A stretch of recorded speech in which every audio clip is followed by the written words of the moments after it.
Hello and welcome to Guidance for Teachers at delivering Lesson 5 of Welcome to Your Vote. Hi, I'm Kelly Alchin and I'm an Assistant Principal for Personal Development at a secondary school in Leeds.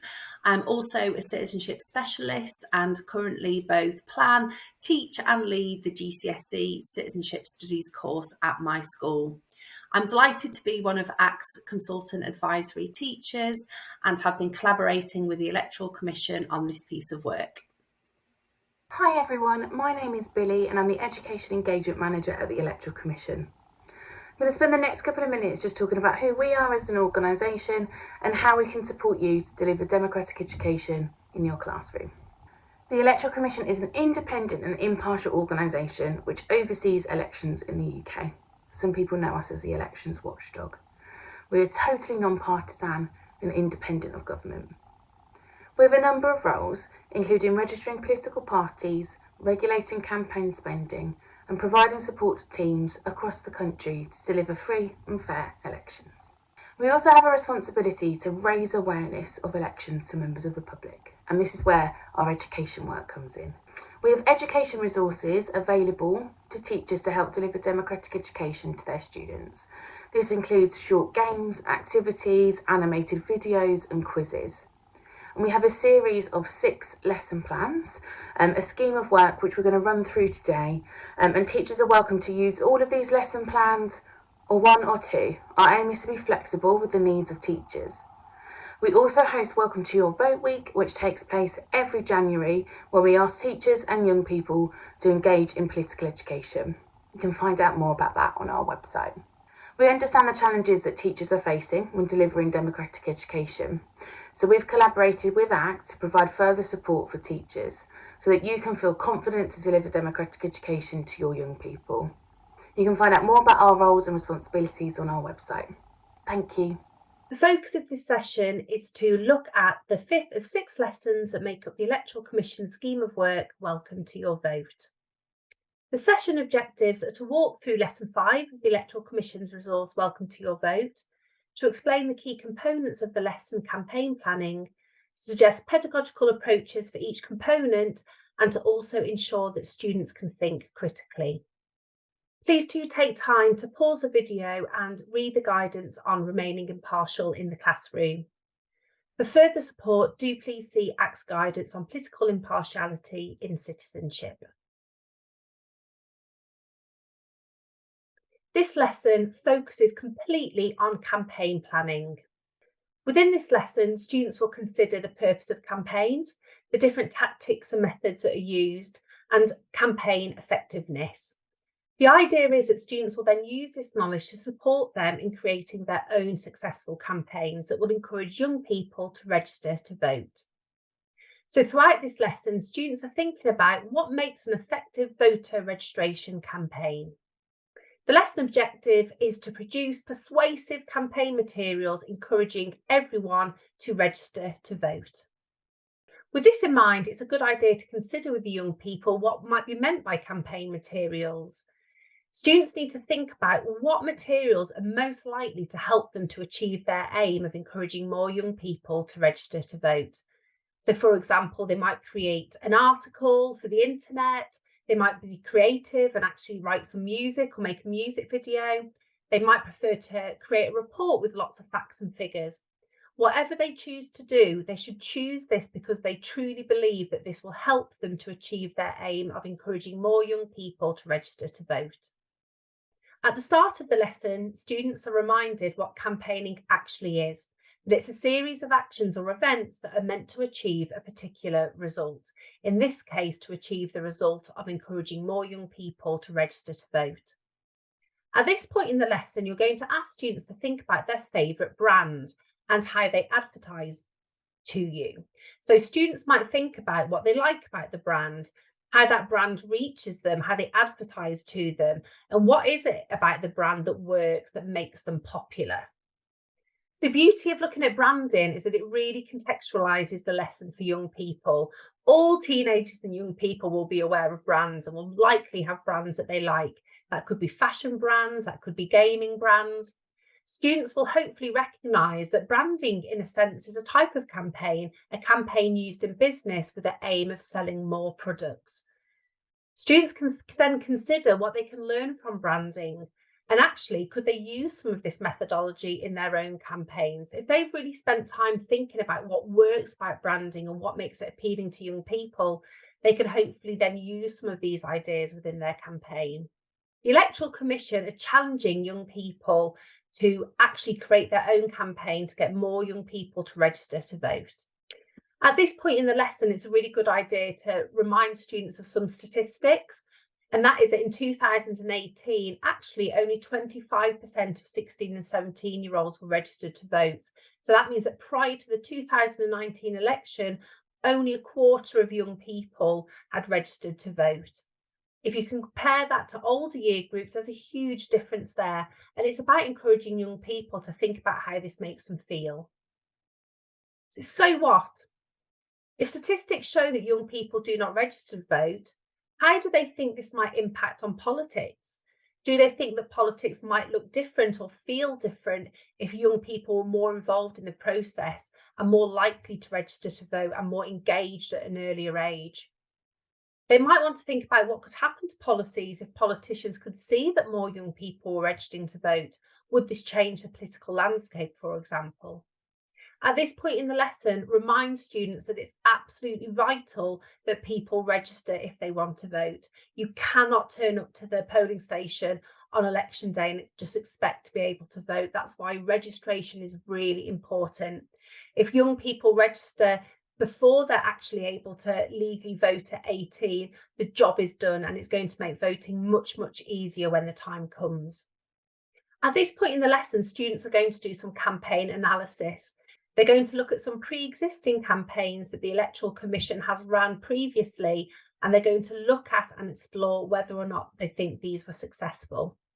The first campaign that students are going to look at is the 2020 Welcome to Your Vote posters that were created. Students are going to think about what it is about the campaign that gets their attention, what they like, and whether this would encourage them to register to vote. When exploring these posters with young people, it's important to remember that some young people find it really easy to pick apart campaigns and think about tactics, whereas other young people might really struggle with this. So you might need to really draw this out with your questioning. Get them to think about the use of the term your vote. What does the word your do in terms of that campaign? And it's getting students to realise that this makes it personal. It makes young people feel as though it's something that does belong to them. You might ask them, why do you think they've used don't lose it within the campaign or your vote matters? When we think about losing something, we tend to think about losing something that we love, that's special to us, it's important. And we want young people to feel like that about their vote. We want young people to feel as though their voice matters. So using these wordings on the poster had a really clear intention. The posters are mainly in black and white with Welcome to Your Vote popped in really, really bright colours. This is appealing and it really draws the eye to the important text on the poster. And they've also used young, happy, and importantly, diverse models within their posters. This emphasises the fact that voting is for everyone. The next campaign that students look at is the Got5 campaign. Again, with these posters, students are looking at them and thinking what gets their attention, what they like about the campaign, and whether or not this would encourage them to register to vote. You may also actually want to have a look and show students the videos that accompany these posters. By looking at the videos alongside the posters, this might encourage students to consider even more how effective they might have been. The Got5 materials aim to highlight a different aspect of the campaign, and that is that registering to vote is really important, but it's also actually a really quick and simple process that only takes 5 minutes. The imagery used encourages students to think about how easy this is and how quickly it could be done in their day-to-day lives. So showing the washing machine might make students think that actually this could be done while they were waiting for their washing. By showing the Got5 next to a bath, thinking, well, they could actually hop on their phones and register to vote while they were waiting for their bath to be run. So really, really clever use of imagery and wording. Because it could be that actually the perceived length of time and complexity of registering to vote could be a barrier. So these posters really aimed to ensure that people understood how quick and simple the process actually is. Students then move on to the campaign planning. This is when they're going to actually work in teams and create their campaigns. Remind them to look at the message that they created last lesson so they really stay focused on the aim. At this point in the lesson, you might also want to reshare with students the link to register to vote themselves. Just before they start planning their campaigns, you might want to remind them of the things that they could do. What you give them the chance to do is of course going to depend on how much time you have and the resources that you have available to you within the classroom. Whatever they are doing and whatever method they are using must ensure that they are meeting that aim of encouraging young people to register to vote. Please do share with young people the stages of a campaign. For many young people, this might be something they've never ever done before, and they might be really stuck and really confused about where to start. By showing them the stages of a campaign, by having this on your board or having it on the tables as a handout, that will really encourage them to be methodical in terms of what they do in what order. So choosing an issue, well, that's been done for them because everyone's working on the same issue. To think about who is doing what and making sure that everybody has a clear role. Students then need to carry out primary research. A lot of this is being done already, but they might want to do a little bit more by talking to people and getting young people's opinions about what would make them be more likely to register to vote. They'll want to use secondary research in their campaigns to be more effective. They've been already shown so much secondary research throughout these lessons, lots of statistics and lots of facts. Encourage them to think about which ones they might want to use in their campaign and why. They'll need to include different viewpoints and collaborate together. Tackling differing opinions together is a really important part of a campaign. They'll then actually do it and create their campaign, ensuring that they're keeping on task and checking in with each other so that it's really purposeful working. Lastly, they'll need to evaluate the impact that they've had. They'll need to gather feedback and think about have they been successful, and if so, how do they know it? It's really important that students think about the campaign roles that they can have. The Electoral Commission have provided this fantastic slide which covers a range of different roles which you might want to promote within your classroom. You know your students best, so you might even want to add to this. So why is it important to allocate roles? Within a campaign, it's really important that young people are working to their skill set. In a classroom setting, this ensures that you can really support them with assessment and really actually give students individual feedback in terms of what they've done and how they've been successful. But actually, in real life, looking at a campaign, this is actually really, really good practice. You want your campaign to work, you want your campaign to be successful. So therefore, it makes sense to ensure that the young people are doing the things that they're really, really good at. Encourage students to think about that when they allocate their roles, think about their skill sets, think about all the different things that they might want to do in the campaign. If they've got a fantastic artist, perhaps they could design their logo. If they've got someone that's super confident and knows lots of young people from different year groups, they might want to be the person to gather additional primary research, for example. Remind students that by allocating roles, this will support them in achieving their overall aim, because they'll be producing a really high quality campaign, and it will also ensure them to work quicker and with better pace. Students are then going to run their actual campaign. You will be telling them at this point in the lesson that over the next few weeks, they'll be encouraged to run their campaign in the school and potentially in their local community. At this point in the lesson, you could get them excited about potential opportunities for things like assemblies or putting up posters around your school or even making videos. Remind them that at the end, they will be thinking about how effective and successful their campaign has been. Running a campaign in the classroom might fill some teachers with absolute horror. They might think, a campaign in my classroom, it's going to be chaotic. I'm not going to be able to keep pace. I'm not going to know how to assess. These are some simple things that you can do to support that process. First of all, by providing students with a checklist, which has already been looked at already during this walkthrough, this will naturally give students a checklist of things that they need to do and in what order. This will encourage them to be more independent and will ensure there's structure to what they're doing. By allocating roles, this will ensure that no one's just stuck not knowing what to do, and it will also help to keep pace because everybody will have a really clear role. You can encourage students that when one role perhaps is finished, they can then think about who they can support in their team and why. You can still help your students without taking over and support with pace by having check-ins throughout the lesson.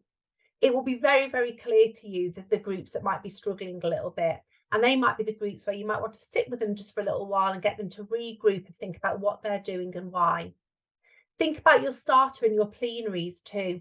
At the beginning of every lesson, reset those ground rules, encourage students to have a quick glance over their checklist, make sure everybody's happy before beginning. Likewise, at the end of the lesson, reverse this. Encourage students to take 5 minutes to think about what they've achieved this lesson, to celebrate that and to be really clear about what they're doing next. In terms of assessment, if students have all been allocated their roles and can explain to you what they're doing and how it fits into their aim, this makes it really easy for you to congratulate and celebrate what they're doing. Make sure that students are not just starting from scratch. The whole point of the lessons so far is to give students lots and lots of ideas that they can use in their campaign. Get students to reflect and discuss and think back to why voting is important, why it's important for young people to vote. Throughout these lessons, students have really explored democracy and how democracy has been a long fought battle. They've looked at the global perspective, they've looked at the suffragette movement, so really get them to think about this and use this within their campaign. Encourage students to really think about the materials that they're going to use and why, about how they can brand their campaign and how we know branding is important. Think about existing campaigns and think what you might want to borrow from those campaigns to make their campaigns more successful. In summary, please be aware of your role in maintaining political impartiality. Recognise the importance of establishing ground rules when discussing politics.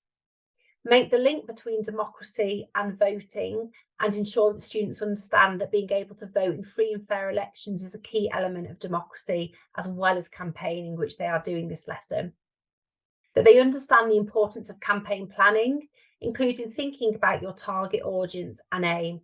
In this case, the target audience being young people and the aim being to increase voter registration. Also ensure you've really emphasised the importance of allocating roles and how this will help them to be more successful.